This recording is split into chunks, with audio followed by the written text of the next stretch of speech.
It just seems like every day a new report emerges of politicians taking advantage of the system and spending big on their travel expenses. Well, today it's Joe Hockey's turn. There are allegations that he spent nearly $15,000 taking his family on a cross-country trip.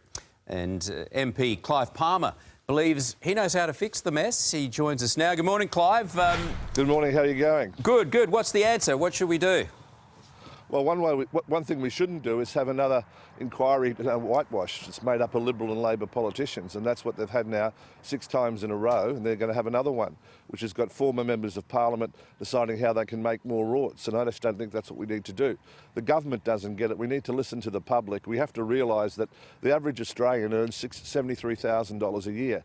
As a Member of Parliament, you paid $190,000 a year. So if it's about public service, we have to really think that we should be there for the right reasons. We're not there to earn money. We're not there to get entitlements. We're there to serve the people, and we've got to start with that, I think. And you know, if we look at the Peter Slipper affair, for example, it was all over $800, and they spent $3.5 million trying to get him. Yeah, well, what a waste of public money. Peter Slipper looks like a novice compared with some of these things. Tony Burke, he's a champion at it. Well, he looks like a saint, Peter Slipper, really, when you look at that, what they went on about him for, really. And what hypocrisy. What's good for the goose is good for the gander. We need an inquiry, but we need an inquiry that listens to all the people from Australia and every public city, every city which have a public inquiry, where members of the public can come forward and say what they think. I'm not interested in what the head of the Remuneration Tribunal's got to think. He was the guy that decided to increase the Prime Minister's salary higher than President Obama's, to bump up MPs by 20%. And we've got a former Liberal leader and a former Labor Speaker on the committee. What do you think they're going to say? What do you think they're going to come up with? This sort of cesspool will just go on forever, and the public's sick of it. We want a fair go for Australia. Well, Tony Abbott is expected to announce the formation of a so-called Razor Gang to tackle this problem. There seems to be one big problem with that. The Razor Gang is full of politicians. Well, exactly, and that's what we need to change. We need to have a proper inquiry where the public can come forward, give their submission. Someone should listen to them. Now, Tony Abbott, for example, flew off to India, went to a private wedding on taxpayer expense for $5,000 and then repaid it. Barnaby Joyce did the same thing. He went off there, and then we saw last Sunday Barnaby saying words to the effect that he'd done as bad as Bronwyn. Why don't they resign if they're doing that sort of thing? If that's their motivation, why don't they do something else? You can understand how last year they hit the Australian community by saying they've got to cut everything, make everyone's lives harder while they're on the high hog. I think people have had enough of it. I've had enough of it, you know, being in the cesspool there, watching them all feed upon each other with their noses in the trough. When do you see Labor politicians protecting Liberal politicians and Liberal politicians protecting Labor politicians? When you talk about entitlements or when you talk about super, that's when. Now, Clive, you know, you're not exactly camping out. You can afford pretty luxury travel wherever you want to go, and that's fair enough. It's a distinction that you've earned. But do you see a problem with politicians saying that they need to travel with their family because life's so tough?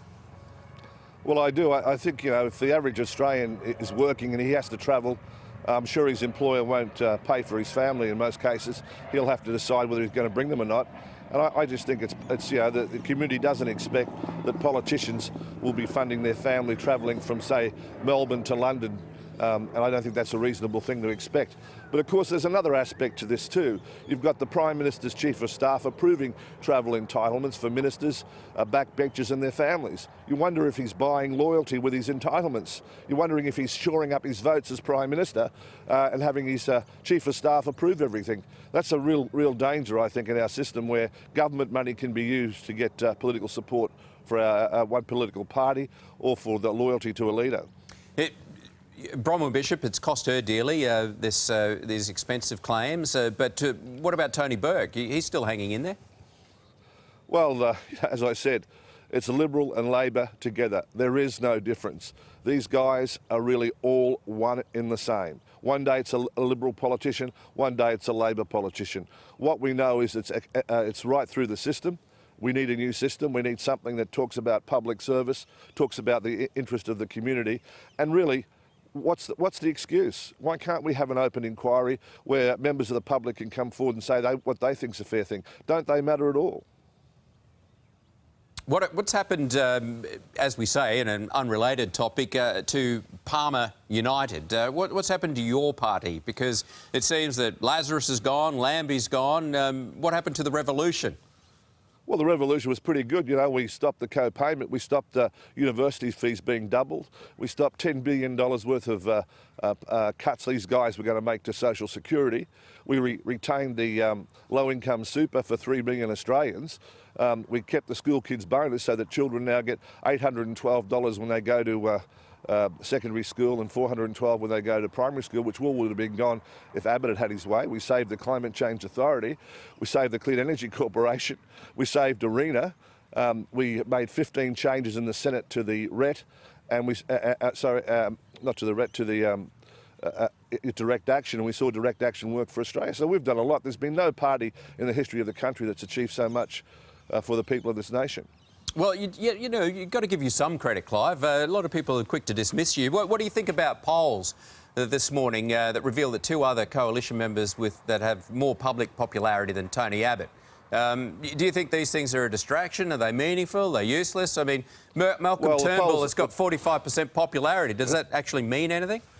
Well, the polls are manipulated, let's face it. Rupert Murdoch's a news poll. Paul Murray, watch their shows before the last federal election when they said that we wouldn't get 0.1 of 1%, and that's what we had in the polls, and we got 5.6% naturally. Watch the polls before the last Senate election in Western Australia, where they said D.O. Wang would get less than 1% and it'd be the end of Palmer United, and he got 12.8% of the vote.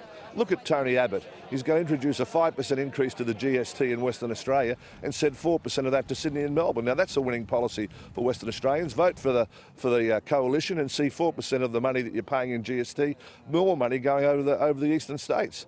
That's just not how it should be. We should have enterprise and incentives for our states to achieve more. We don't want to penalise them because they've been successful. No, that's a good point to make. And we know that Tony Abbott's running the city to surf this morning. What are you up to today, Clive?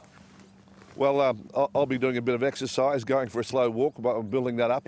Me too. I'm going out up to Nambour later this afternoon to see some members of my electorate and having a meeting about what we should be doing. But generally there's a lot of feedback that people want a fair go. They realise that politicians, unfortunately, the majority of them have been in it for themselves for too long. They need to be in it for the community. I think everyone's united behind you on that point. Thank you very much for your time this morning, Clive, and enjoy that slow walk.